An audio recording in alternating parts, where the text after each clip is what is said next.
Gosh. Hi. Hey, I am so excited. Hi everybody, my name is Violet and this is my very first channel video. Okay, my mom was like, Vi, you need to start a channel. You have to do it, everybody's doing it. And obviously, I love fashion and I love beauty. So I was like, Mom, I'll do it, I will. So here I am. It's my very first video and I am so excited, so nervous. Just wanted to do an everyday makeup routine video. Quick makeup, real simple. I won't even use a mirror. So I brought here a bunch of brushes. So there's about 100 brushes, so we can use any of them. That's the beauty about beauty, is that you can use anything for anything, right? Pick this one. We've got 3 shades of pink. So I'm just gonna real quick add some color to my cheeks. If you're ever out and you see a cute guy, you always want him to think you're blushing at him. I think what you wanna do is just highlight, where's your nose? Here! Move over, Hailey Bieber. I'm coming for your spot. Just kidding, Hale. Darker brown of a pink. Show that you have a sun-kissed, it's a retainer. The sun-kissed glow you've all been looking for. People add foundation. Now, if your skin is already flawless, you won't need it. So we're gonna cover up any flaws that would be there if I was somebody else. Because that's the beauty of beauty. You can cover up your flaws, right? And without a mirror, this is a risk, but I love risking things. I'm not a gambler. Mom, if you're watching, she's like, Vi, don't gamble, my gosh. And you're just gonna go around. You wanna really frame the goods, if you know what I'm saying. So, you know where my goods are. Because I'm no Kylie Jenner and I can't get lip injections yet, Mom, you're gonna wanna make it bigger, lower than the lip, slightly. Framing the goods like I said. Now, this is not gonna get a boy to blush at you. I don't know what is, you know? And then you wanna make sure it really gets you.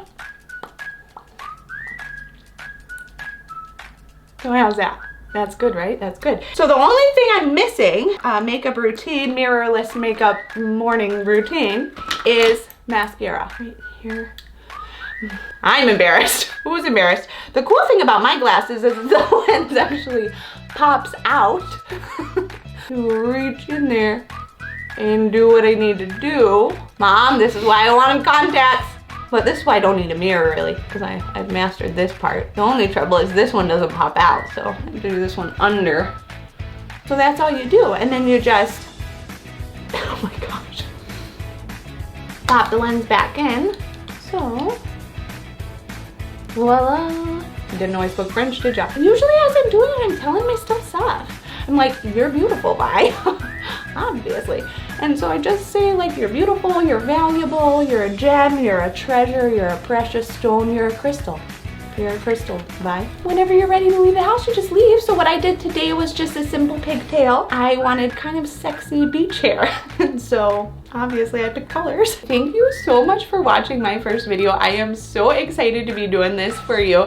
We are gonna be fast friends. I know that. If I know anything about going fast, which I do, I'm a really fast runner. And if I know anything about friends, which I do, I have a friend, it's that you and I are gonna be fast friends. And so next week, I'm gonna have another video to make you your most beautiful self.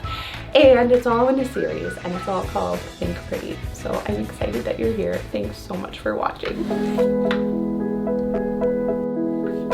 Hi everybody, welcome back to my channel. My name is Jess Hover.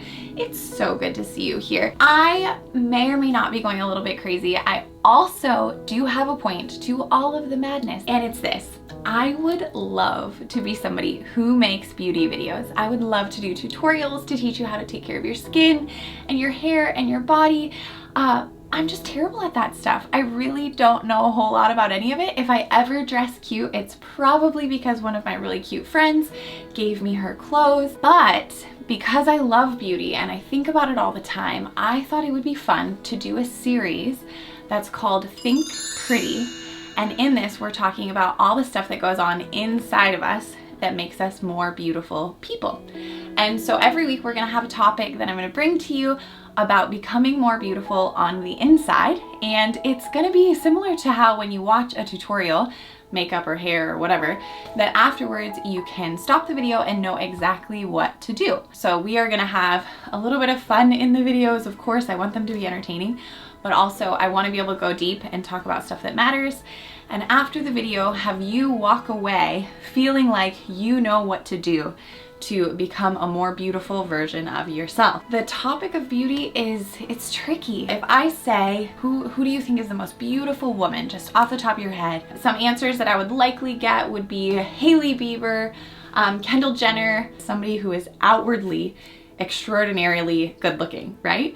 But then if I ask you, okay, who is the most beautiful woman in your life? The answer that I will likely get is your mom or your sister or your grandma or your mentor.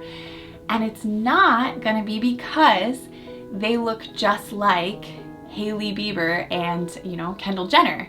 It's gonna be about something inside. So just in that, you see that when it comes to beauty, it invokes two different definitions, right? There's the beauty that we see outwardly, and then there's the beauty that happens internally. And they're both important. The beauty that you think of when you think of your mother or your grandmother, the way she listens to you and encourages you, maybe the way that she talks about people or the way she makes you feel when you enter a room. But what I want these videos to be is a series that we can go through together where we're actively talking about what's going on in our minds, in our hearts, in our emotions, in our souls, and working to better those parts of us. When we realize that we are responsible for what's going on inside of us, then we can take control of what's going on inside of us. If we live passively like victims, then we look outside, we look to other people, we look to other situations. Our own inner climate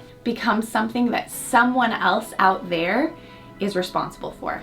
And that's not a very beautiful quality. An example that we related all of this to that's helpful, like for an analogy, our friend Sarah Grunder, who we love, who you should definitely follow on Instagram because she's so great. She shattered her elbow, her little wing. Sarah didn't know what she needed. All she knew is that she was in a whole lot of pain and that she wasn't able to do life by herself.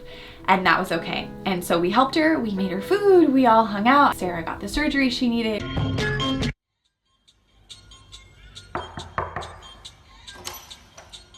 What's up, guys? Welcome to my crib. Hey Sarah, I like your hospital room. Are you getting surgery today? I can get surgery today. Guys, look at her room. What you?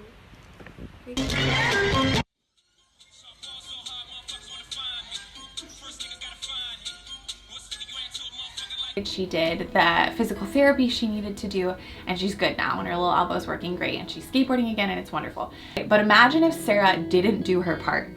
If she either didn't get the surgery, or if she did get the surgery, she didn't get physical therapy, and she's still walking around with a useless arm, it would get weird. It would get weird for the people who are trying to accommodate her needs and are wondering why she's not taking responsibility for her own elbow, right? It's similar with emotional stuff.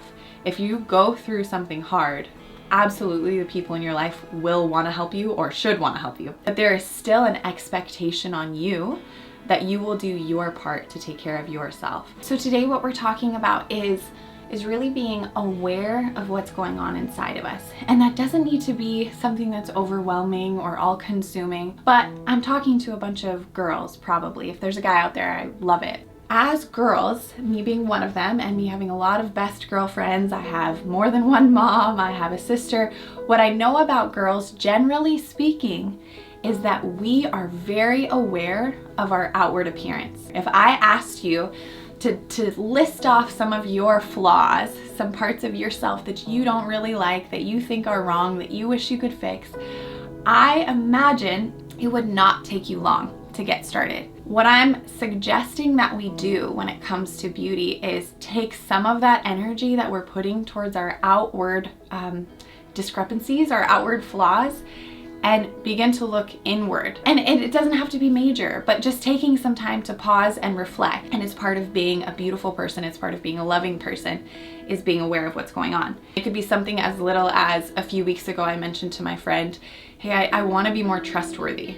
I don't feel like I'm telling people secrets in a major way or anything, but I just feel like I could be more trustworthy. I could be better not to participate in gossip. I could be better about just making sure that I am somebody that when someone tells me something, they can know it's staying here. It was just something that was like, I feel like I'm a little too quick to participate in conversation about people that I probably shouldn't be a part of. And that's that. And it just took a little bit of self-awareness, and it took a little bit of me realizing like, I am responsible for that. If I wanted to be passive and play the victim, I could be like, man, these people over there just keep talking about people. In order to participate in friendship with them, I have to do that too. And I'm not gonna lose my friends. But no, what is that? And to be honest, my friends aren't even like that. My friends are people who, if I brought to them this idea like, hey, let's not gossip, they would be so fast to agree with that. But yeah, it's just me realizing that something was a little off inside. I think a benefit in living with a sense of self-awareness is not just that you are a nicer person to be around, but it's something that affects the way you view yourself. Often when we're living like the victim, it's probably connected to some shame that we have about ourselves. Some part of us that feels broken and we aren't paying attention to it, but we just know that we're insecure inside and we feel kind of gross and we don't know why. And so we're hoping that somebody else, somewhere else, can make us feel better. And as we stop and realize that we are responsible for what's going on inside of us and we actually have power to make what's going on in us better, that shame starts to dissolve. We start to have a sense of ownership about who we are and really a pride in like, this is who I am. I like who I'm becoming. And so yes, who we are is probably nicer for the people around us too, but it's just nicer to be with yourself when you like who you are. So what do? We know that we don't want to be victims. We know that we don't want to live such fast-paced, busy, stressed out lives that we're not aware of what's going on in us. But what now are the steps that we would take to be more aware of what's going on in us and to take responsibility for what's going on inside? The first one would just be to take time to reflect on who we are. And it doesn't need to be a lot of time. Today I was driving home from the gym, so 15-minute drive, and I could just tell some of my thoughts were getting a little confused. I have a lot of thoughts in my head, so you can just know that about me. You might not be like that, but I was feeling like something feels off. I don't really even know what I feel stressed about in this moment, but it's just something's not right. So I turned off the music, I prayed, and just was like, okay, I'm gonna sit by myself for a second and see if I can figure out what's going on in me. And just in that little 15-minute drive home, I kind of organized my thoughts and came back to the house and was ready to interact with my people and feel normal and good. And like the thing I could have done differently if I wanted to just play the victim is just be stressed, not give myself time for that, come home and be irritable with my friends, irritable with my family, impatient with Eloise, and just treat it like that's on them. They shouldn't have been so annoying. and yet what I did, probably because I'm thinking actively about this stuff because I want to tell you about it, is take a second to figure out what's going on in me and sort it out. So it's going to take some time. For me also, often writing helps. So it doesn't have to be like a really long journal entry or something. Sometimes for me, it's just opening up a note on my phone and writing down my thoughts of like, I feel pretty good, I feel pretty stressed, I am afraid. Sometimes my jumbled up thoughts are connected to a fear about something. I'm afraid of what this person thinks of me. I'm afraid of, I don't know, I'm afraid of the future. I'm afraid of tomorrow, like plenty of fears. So just writing down what's going on so that you can be more aware of what's going on. The next step, as you're being self-aware, is doing something about it. And so what I'm speaking to specifically is the negative stuff. If you are realizing that you're stressed inside, you're feeling insecure, you're feeling hurt, you're feeling hurt by something that happened years ago and you're just realizing it's coming up, you might not know what you need at that point, and that's okay. The main thing is that you don't have to know what you need exactly, but you are responsible to handle what's going on inside maturely. And so if you have friends or housemates or roommates or a spouse or a family or something, the next step would probably be to tell someone, hey, I'm not doing that well. I feel stressed about this. I don't know what I need. Could you help me? Something that we say here in this house is you can be mad, but you can't be rude. So you can feel all kinds of feelings inside, but the decision that comes next is how you're going to interact with the people around you. And you have a grace period. There's a time between figuring out what's going wrong and figuring out what you're gonna do about it. And there should be grace allowed in this whole process. Even as all of this is happening, people who love you will be happy to give you grace, but they need to understand a bit of what's going on. That's fair. They can't guess what you need, and they can't guess what's going on inside of you. And so for us, it is our job, the people going through the stuff, to communicate what we're going through, even if it's something so small as, gosh, today was pretty stressful, so I just need like a little bit of space. Fair, that's cool, that's good. You could say that, or you could just come home and be totally rude to the people around you, and then they don't know what's going on, and that's not beautiful, and it's not very nice. It's not very loving. So, okay, there's that, and then there's the step where you do something about it. Like my friend Becca, she, over the summer, I think, or last year or something, was saying like she was having a hard time feeling like she was getting mad at people. She was like being short-tempered in ways that weren't normal for her and not how she wanted to be. So she was self-aware enough to realize it.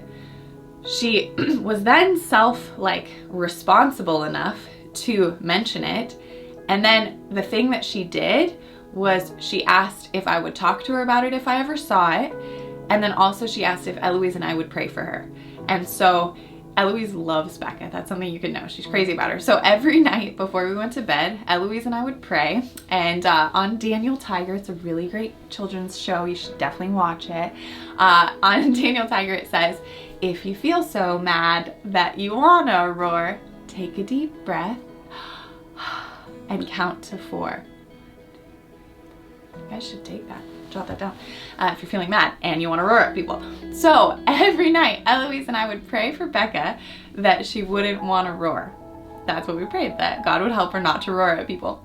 And it was really cool because Becca was humble enough to tell us that she needed help, so it actually gave me an opportunity to teach Eloise something. And the coolest thing happened. She said that she stopped feeling like she was gonna roar. She felt fine and it went away completely. And for all of us, it was a really cool experience of learning from each other and helping each other. And it was just a little thing. It's not like she was losing her temper a lot or something, but it was something that she invited us into and we got to be a part of it and it was done. Bigger stuff than that happens, like me needing to go to a mental hospital after being depressed for a year. And I took steps. And the steps I was taking wasn't working, and it got to a point where I really did not know what I needed next. But people stepped in. Now, knowing what I know based on everything I've been through, I will be quicker to ask for help than I was back then. But you learn as you go, and that's life, and it's fine. If you don't take care of your emotional brokenness or the wounds or just the stress, the anxiety, whatever it is that's going on inside of you, it will hinder your ability to function as a person years down the road. It could be your entire life is affected by an inability to take responsibility for something in your life right now. And we don't want to do that because we want to be beautiful, loving, influential people. And in order to do that, we have to acknowledge that we are much more powerful than we realize. And the stuff going on inside of us is, it may be confusing and it may be big and overwhelming, but it is within our ability to impact. All that to say, pay attention to what's going on inside. Also, for those of us who are really prone to looking at all the negative, crappy stuff, which that's me for sure, celebrate your successes. So what I'm not saying is just meditate on all the stuff you're doing wrong, all the things that are broken, and hopefully life will get better. I'm saying be so aware of yourself that you're also aware of what's going good and celebrate those things and allow that momentum to help you become a more beautiful version of yourself. Thank you so much for watching. I'm super excited about this series. I can't wait to see you next week. It's going to be really good. Come back, invite your friends. We'll see you soon. Okay, bye. This is how we put lipstick on.